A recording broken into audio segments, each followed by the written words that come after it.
5 menit menguasai program linear SMA. Let's go!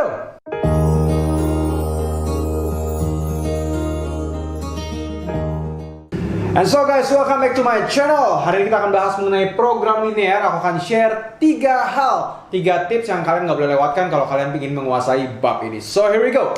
Yang pertama adalah mengenai menggambar grafik. Misalnya contoh yang paling bawah dulu deh. Y lebih besar sama dengan 0. Ininya kamu ignore dulu nggak apa-apa. Kamu bikin Y sama dengan 0 dulu ya. Ini yang kita harus tahu. Ini sumbu X, ini sumbu Y. Artinya di sumbu Y, 0-nya kan di sini nih. Tusuk dia. Si 0. Artinya ini seret. Nah, itu dia. Nah, wah, biar warna merah tuh. Ini adalah garis Y sama dengan 0. Itu dulu. Oke? Sekarang X lebih kecil sama dengan 3. Ignore dia. Oke? X sama dengan 3 dulu. Berarti ini X, tusuk si 3-nya. Seret. Seret. Nah, itu dia. Sekarang dia. X, ada Y. Kalau gitu, kita harus cari posisi garisnya dengan cara kita uji titik dulu aja. Kalau aku biasa pakai cara ini. Mungkin teman-teman cukup familiar ya. Aku masukin, kalau X-nya sama dengan 0, berarti 2Y sama dengan 2. Anggap aja sama dengan dulu. 2Y sama dengan 2, maka Y sama dengan 1. Terus udah gitu kalau aku masukin Y-nya sama dengan 0, berarti min X sama dengan 2, X-nya sama dengan min 2. Aku masukin deh. Kalau X-nya 0, Y-nya 1, berarti yang di sini. Kalau X-nya min 2, Y-nya 0, berarti di sini. Oke. Seret. Nah, itu dia. Menggambar grafik case close. Sekarang yang kedua, bagaimana cara mengarsir, oke? Kalau mengarsir aku punya jurus, namanya jurus BASO. Apa itu BASO? B-nya itu kalau betul antepin. Antepin itu maksudnya didiemin. S, kalau salah, O, apa? Oret-oret.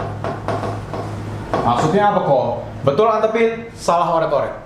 Oke, sekarang kita lihat gini dulu. Aku cek dari yang di sini dulu deh. Di sini kita harus melakukan yang namanya uji titik. Min X plus 2Y lebih kecil sama dengan 2. Garis yang ini kan. Min X plus 2Y lebih kecil sama dengan 2. Aku mau uji titik si 0,0 di sini. Biasanya 0,0, tapi uji titik lain juga boleh. Oke? Aku masukin berarti X-nya 0, Y-nya 0. Berarti 0 tambah 0. 0 lebih kecil daripada 2. Betul kan? Berarti kalau betul, antepin. Berarti yang salah tuh sebelah sononya, itu yang kita oret-oret. Nah, ini dia. Oke. Siap? Terus udah gitu, kalau mengenai X lebih kecil sama dengan 3. Yang ini kan? X lebih kecil sama dengan 3. Kamu masukin berapa misalkan? 0 juga di sini. 0 lebih kecil sama dengan 3. Berarti, betul kan? 0 tuh lebih kecil daripada 3 kan? Kalau betul antepin, berarti kamu arsir ke arah si salah. Oke, begitu juga yang ini. Y lebih besar daripada 0. Nah, gimana kalau Y lebih besar daripada 0? Kamu masukin 1 lah di sini Y-nya. 1 lebih besar daripada 0. Betul kan? Kalau gitu antepin dia. Kita arsir ke arah yang kebalikan.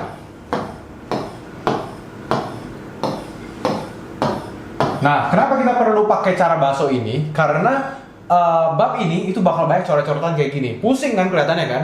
Tapi daerah hasilnya, jawaban yang terpilih itu adalah daerah yang bersih jadinya.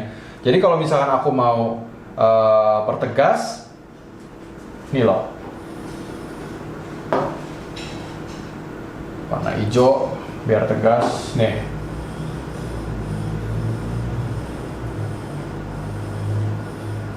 Oke, maka ini yang bersih ini itu adalah daerah hasilnya. Dan titik-titik yang dipakai itu biasanya yang ini. Ganti lagi warnanya. Yang ini min 2,0, 3,0 sama di sini. Ini kita harus substitusi atau eliminasi. Oke? Teman-teman bisa lah ya. Aku nggak bahas itu sekarang di sini. Oke, itu dia cara yang mutlak. Terus udah gitu mengenai soal cerita. Dikit lagi. Supaya teman-teman nggak keliru, oke? Ada syarat wajib. Biasanya kalau soal cerita itu kan untuk menjawab bisnis misalkan. Ada case yang harus kita penuhi, jawabannya berapa. Jadi ini syarat wajibnya. X lebih besar daripada 0 sama Y lebih besar daripada 0. Karena jumlah barang nggak mungkin negatif. Ya, jadi ini wajib kamu tulis. Yang kedua, ada istilah-istilah yang seringkali kita nggak boleh kebalik. Kalau lebih dari itu artinya lebih besar. Lebih dari 5 berarti yang 6. Kalau paling sedikit 5 artinya 5-nya ikut, ada sama dengannya. Kalau kurang dari lebih kecil, kurang dari 10 ya 9. Kalau paling banyak 10 ya artinya 10-nya masih ikut. Oke, nah sekarang gimana kalau bentuknya seperti ini? Contoh kasusnya, kita harus mentranslate. Kalau makanan A punya 5 gram protein, makanan B 7 gram protein.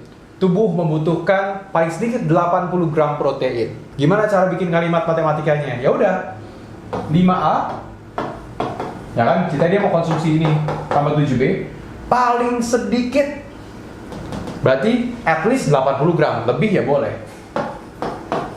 Dah, ini dia caranya. Oke, so ini dia hal-hal fundamental yang kalian gak boleh skip. Ini adalah basicnya dan semoga ini bisa membantu kalian menguasai program linear. Pastinya harus baik latihan ya. Oke, sampai ketemu di video berikutnya. Let's light the fire.